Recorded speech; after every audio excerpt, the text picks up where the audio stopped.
حضرت بایزید بسطامی علیہ رحمہ فرماتے ہیں، ایک دن مجھے شوق ہوا کہ میں حضور کی عظمتوں کی سیر تو کروں، تو میں نے معرفت کے سمندر میں غوطہ زنی کی۔ بایزید بسطامی کسی معمولی شخص کا نام نہیں ہے۔ حضرت داتا گنج بخش علی حجویری علیہ رحمہ کشف المعجوب میں لکھتے ہیں کہ تصوف کے 10 بڑے اماموں میں سے ایک امام کا نام بایزید بسطامی۔ اولیاء کے سرخیل، اولیاء کے امام اور مقتدا، سب سے پہلے حضرت سیدنا بایزید بسطامی رضی اللہ تعالیٰ عنہ کے لیے سلطان العارفین کا لفظ بولا گیا طریقت میں۔ اللہ اکبر! وہ سلطان العارفین، وہ امام اولیاء جن کی پہنچ اور روحانی اپروچ کا عالم یہ ہے، یحییٰ بن معین نے خط لکھا حضرت بایزید بسطامی کو، اور جو لکھا ان کی اپنی کیفیت باطن تھی، لیکن بصیغہ غیب لکھا۔ بزرگوں کا ماضی میں یہ طریقہ ہوتا تھا کہ اپنی بات بھی بیان کرنا ہوتی تو بصیغہ غیب بیان کرتے تاکہ جو ہے وہ لوگوں سے معاملہ مخفی رہے۔ حضرت یحییٰ بن معین نے حضرت بایزید سے لکھا، حضرت اس شخص کی کیا کیفیت ہے جس نے معرفت کے سمندر سے ایک گھونٹ لیا اور ایسا نشہ چڑھا کہ ابھی تک مستی نہیں اتر رہی۔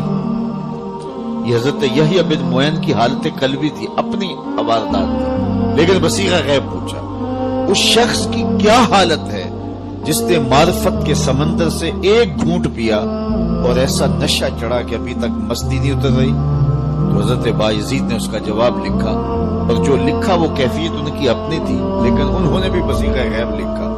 کہا، میاں تو اس کا حال پوچھتا ہے جس نے معرفت کے سمندر سے ایک گھونٹ لے لیا اور ابھی تک مستی نہیں اتر رہی، نشہ ہی نہیں اتر رہا، تو اس کا حال کیوں نہیں پوچھتا جو پورا سمندر پی گیا پھر بھی ہوش میں پھر رہا ہے؟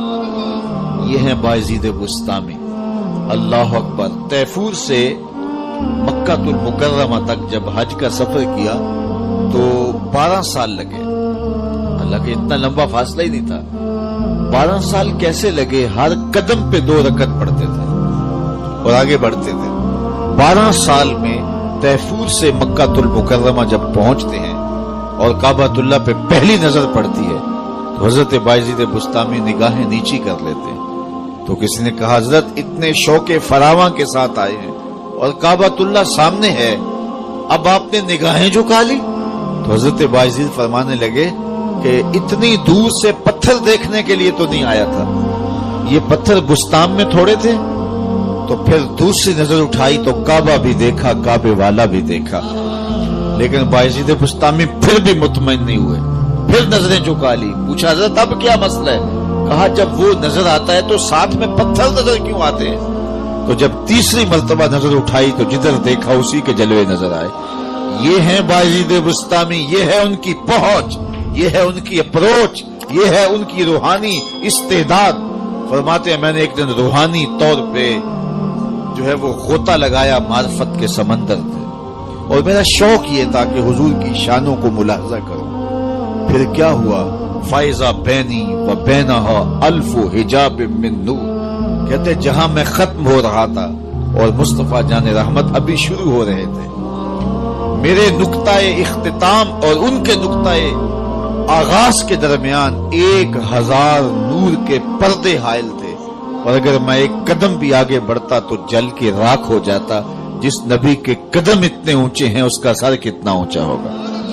کوئی حد ہے ان کے عروج کی، بالا غل اولابے کا۔ مولوی کا تو دماغ خراب ہو گیا کہ وہ ترازو گاڑ کے اس کو تولنے لگا جس کو تولا نہیں جا سکتا، اس کو ناپنے لگا جس کو ناپا نہیں جا سکتا۔ میں تو کہا کرتا ہوں، ڈٹھے ورق قرآن دے پھول سارے، تیری شان جیا نہیں کوئی ہور ڈٹھا، تیری شان دا کرے مقابلہ جیڑا، انہوں عاشقاں اصلی چور ڈٹھا۔ کوئی نور آکھے کوئی بشر آکھے، پیندا رات دنے ایہو شور ڈٹھا، اللہ والیاں گل مکا دیتی، تساں ہور ڈٹھا اساں ہور ڈٹھا۔ تم نے حلیمہ کی بکریوں کے پیچھے پیچھے دیکھا ہوگا، سدرہ پر جبریل کے آگے آگے نہیں دیکھا۔ اور اقبال کہتا ہے، تو نے یوسف کو کنویں میں دیکھا تو کیا دیکھا؟ ارے ناداں جو مطلق تھا مقید کر دیا تو نے، تو ابھی تک کنویں میں دیکھ رہا ہے، وہ مصر کے تخت کا مالک بھی بنا ہوا ہے۔ تو ان کی پہنچ اور ان کی عظمت اور ان کی